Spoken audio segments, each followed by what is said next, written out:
بسم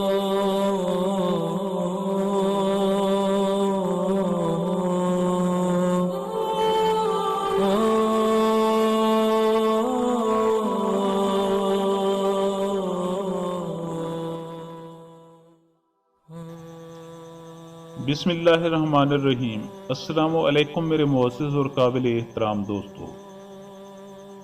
دوستو محبت کی نہیں جاتی ہو جاتی ہے۔ ایک دفعہ ندی کے کنارے چوہے اور میڈک کی ملاقات ہو گئی۔ ایک دوسرے کے تعارف کے بعد ندی کے قریب خوشگوار ماحول میں کافی دیر تک باتیں ہوتی رہیں۔ یہ ملاقات محبت میں تبدیل ہو گئی۔ یہ محبت عشق و آشنائی تک جا پہنچی۔ پھر یہ چاہت اور بے تابی اس حد تک بڑھ گئی کہ دونوں وقت معین پر ہر صبح کو ملاقات کے پابند ہو گئے اور دیر تک دونوں تبادلہ خیالات کرتے رہتے۔ کچھ جگ بیتی اور کچھ آپ بیتی کے متعلق آپس میں باتیں کر کے ایک دوسرے کا دل خوش کرتے۔ آپس میں راز گو تھے، بے زبان بھی تھے اور با زبان بھی۔ گویائی اور گفتگو کا جوش دل سے اٹھنا علامت محبت ہے، اور گویائی میں رکاوٹ علامت بے الفتی ہے۔ جس نے دلبر کو دیکھ لیا تو وہ ترش رو کب رہ سکتا ہے، اور جب بلبل کو دیکھ لیتا ہے تو خاموش کیسے رہ سکتا ہے۔ یار کی پیشانی لوح محفوظ کی مانند ہے جو عاشق پر کونین کے اسرار آشکارا کر دیتی ہے۔ اب عاشق زار پر جدائی اور فرقت کے لمحے بھاری ہو گئے۔ ایک دن چوہے نے کہا کہ آپ تو پانی کے اندر دوڑ لگا دیتے ہیں اور ہم خشکی پر آپ کی جدائی کا غم کھاتے رہتے ہیں۔ ندی کے کنارے جا کر تجھے آواز دیتا ہوں تو پانی کے اندر ہماری آواز سنتا ہی نہیں۔ میں اب اتنے وقت کی گفتگو سے سیر نہیں ہوتا، تیرے دیدار سے اپنی آنکھوں کی پیاس بھی نہیں بجھا پاتا۔ سنا ہے کہ نماز تو 5 وقت کی فرض ہے، لیکن عاشق تو ہر وقت محبوب کی یاد میں مسرور اور مست رہتا ہے۔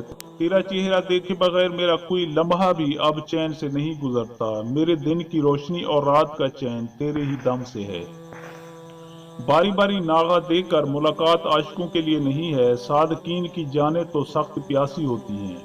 تیرا یہ احسان ہوگا کہ تو مجھے مسرور کر دے اور وقت بے وقت ملاقات کا لطف چکھا دیا کر۔ اے بے پرواہ امیر، مجھے اپنے حسن کی زکوٰۃ دے۔ اس غریب پر نظر عنایت فرما اور شرف دیدار سے فیض یاب کر۔ کاش میں پانی کے اندر آ کر تجھ سے ملاقات کر سکتا، مگر اس سے عاجز اور مجبور ہوں۔ اے دوست، میں خاکی ہوں اور تو آبی۔ میڈک اپنے عاشق زار کی باتیں سن کر بے حد متاثر ہوا اور فرط محبت سے اس کا دل بھر آیا۔ دونوں دلوں کو اکٹھا رکھنے کی اب کیا تدبیر کریں؟ آخر چوہے نے یہ رائے پیش کی کہ ایک مضبوط دھاگا لے کر جس کا ایک سرا تمہارے پاؤں میں بندھا ہوا ہو اور دوسرا سرا میرے پاؤں میں بندھا رہے، جب تیری یاد مجھے تڑپانے لگے گی تو میں ڈوری کو ہلا دیا کروں گا، تم میرا اشارہ سمجھ کر پانی سے باہر آ جایا کرنا۔ میڈک کو دل میں یہ ترکیب پسند نہ آئی، اس کے باوجود اس نے چوہے کی درخواست قبول کر لی۔ عقل پر جب طبی خواہش غالب آ جاتی ہے تو یہ نہایت خطرناک مستقبل کا نقطہ آغاز ہوتا ہے۔ پھر یہ دونوں ڈوری ہلا کر بار بار ملاقات کی لذت کے عادی ہو گئے اور اس طرح کئی دن ملاقاتوں میں گزر گئے۔ آخرکار انجام وہی ہوا جو مجازی عشق و محبت والوں کا ہوتا ہے۔ عاشق اظہار محبت کی پینگ بڑھائے ہوئے تھے اور اپنے محبوب کو پیغام محبت دینے والے تھے کہ پکڑے گئے۔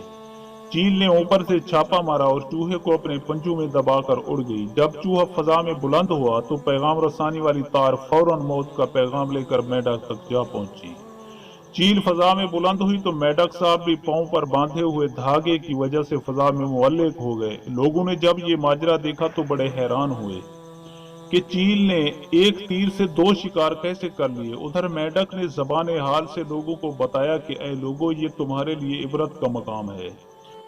یہ سزا اس حماقت کی ہے جو نااہل سے محبت کی پینگیں بڑھائے۔ پھر چیل نے ویرانے میں جا کر دونوں کو اکٹھے ہی سزائے موت دے کر دشمنان محبت کی طرح خوب جشن منایا۔ دوستو، اس واقعے سے ہمیں یہ سبق ملتا ہے کہ نااہل سے محبت کرنے کا انجام ہمیشہ ذلت و رسوائی اور ہلاکت کی صورت میں نکلتا ہے۔ دوستو، میں امید کرتا ہوں کہ آپ کو میری یہ ویڈیو اچھی لگی ہو۔ اگر آپ کو میری یہ ویڈیو اچھی لگے تو پلیز آپ میرے چینل کو سبسکرائب اور اس ویڈیو کو لائک ضرور کیجیے، اور اپنی قیمتی آراء کا اظہار نیچے کمنٹ سیکشن میں کرنا مت بھولیے۔ شکریہ، خدا حافظ۔